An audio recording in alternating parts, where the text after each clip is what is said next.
Saat ini tim sepak bola Asia Tenggara gencar-gencarnya melakukan naturalisasi pemain.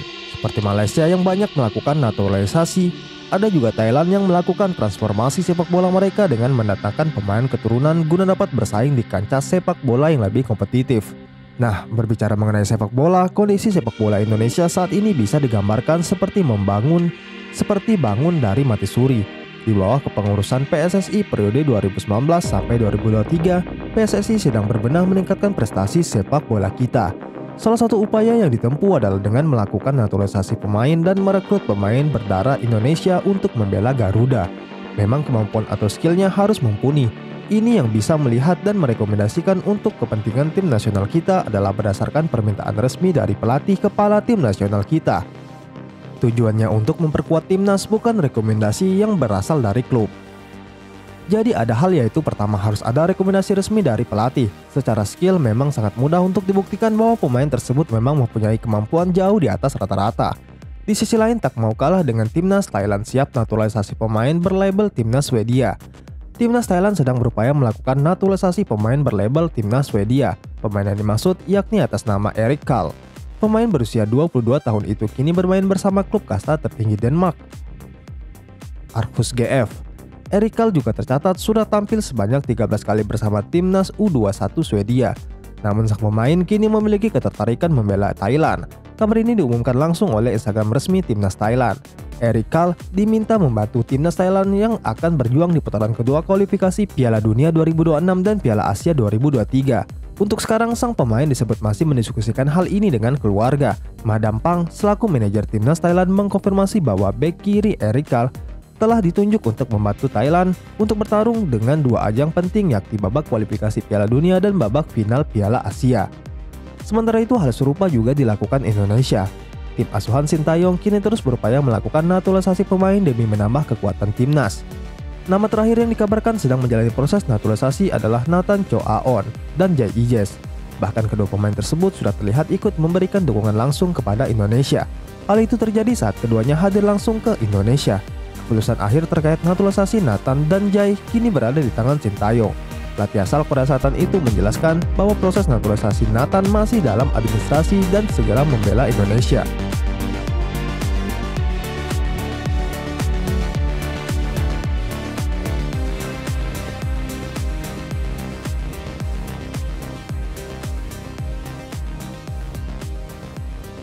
Di sisi lain, media Jepang pun menyoroti senjata rahasia Indonesia. Jepang akan bergabung satu grup dengan Indonesia, Vietnam, dan Irak di grup D Piala Asia November mendatang. Rupanya perkembangan Garuda di tangan Sintayong dapat menjadi sorotan serius. Sorotan itu datang pun dari media Jepang, Football Tribal Jepang, yang mewanti-wanti kepada negaranya sendiri untuk berhati-hati dan tidak meremehkan Indonesia. Lantas apa yang membuat media Jepang itu sampai membuat sorotan khusus untuk Indonesia? Setidaknya terdapat dua alasan besar mengapa skuad asuhan Sintayong kini perlu diwaspadai. Pertama, semenjak di bawah kepelatihannya, Indonesia sudah mengalami banyak perubahan. Sintayong tentu bukanlah nama asing karena pelatih yang satu ini pernah membuat kehebohan saat menyingkirkan Jerman di Piala Dunia 2018. Terbukti dalam banyak pertandingan internasional, Indonesia berhasil meraih hasil positif. Peringkat FIFA tim merah putih juga naik secara signifikan. Walau berada di peringkat jauh dari Jepang dalam peringkat FIFA dan menjadi tim paling rendah dalam grup, potensi individu timnas Indonesia cukup kuat menjadikan mereka lawan yang tidak boleh dianggap remeh, tulis Football Tribal Jepang. Selain sosok Sintayong, Football Tribal Jepang juga menyoroti langkah Indonesia yang terus melakukan naturalisasi. Bagi mereka, langkah tersebut menjadikan Indonesia menjelma menjadi tim yang kuat. Nama-nama seperti Jordi Amat, Sandy Walsh, Sain Patinama, Elkan Bagot, hingga Rafael Struijk dan Nathan maupun Jai Ijes adalah bukti keberhasilan PSSI mendatangkan pemain keturunan. Bagi mereka, langkah tersebut menjadikan Indonesia menjelma menjadi tim yang kuat. Nama-nama seperti Jordi Amat, Sandy Walsh, Sain Patinama, Elkan Bagot, hingga Rafael Struijk adalah bukti keberhasilan PSSI mendatangkan pemain keturunan. Untuk itu, asisten Sintayong sekaligus asisten pelatih timnas Indonesia Nova Arianto memberikan bocoran bahwa untuk pertandingan putaran kedua kualifikasi Piala Dunia zona Asia melawan Irak dan Filipina berpeluang mengalami perombakan. Indonesia memang telah memastikan diri akan menghadapi putaran kedua. Dalam ajang ini, perjuangan tim merah putih bakal melawan Irak yang dijadwalkan berlangsung di Basra International Stadium pada 16 November mendatang. Kemudian untuk laga kedua, tim asuhan Sintayong akan menghadapi Filipina di Rizal Memorial Stadium Manila pada 21 November. Untuk menghadapi laga ini, tim kepelatihan Indonesia memang telah bekerja keras, tak hanya memantau, tetapi tim pelatih juga memantau kompetisi Liga 1. Sebelumnya Nova Arianto telah mengungkapkan bahwa hal ini dilakukan tim pelatih karena ada pemain yang masuk radar.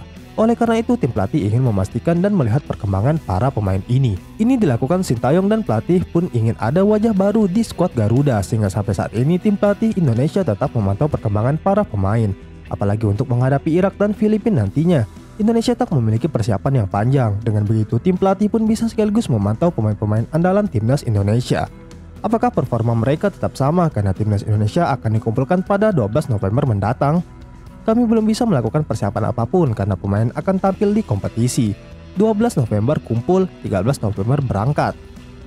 Meski tak ada memiliki banyak waktu untuk persiapan, Nova Arianto memberikan bocoran. Menurutnya, Sintayong membuka peluang untuk ada perombakan. Perombakan bisa dilakukan, tetapi Nova menekankan bahwa hal itu tidak akan mudah, sebab tim pelatih Indonesia akan dengan ketat menilai pemain yang memang layak untuk dipanggil. Asisten Sintayong ini menegaskan bahwa penampilan selama di Liga 1 akan menjadi penilaian tersendiri. Untuk itu menekankan tim pelatih akan melihat dengan serius apabila memang dibutuhkan perombakan tersebut. Sekedar informasi, Indonesia kini memang tak bisa menjalani persiapan panjang, sebab kompetisi Liga 1 masih bergulir hingga tanggal 12 November, sehingga akan ada pemain timnas Indonesia yang masih fokus membela timnya masing-masing. Beberapa pemain andalan Sintayong yang dipastikan terdapat dalam klub-klub tersebut, sehingga Indonesia hanya akan memiliki waktu persiapan langsung selama di Irak dan Filipina nantinya.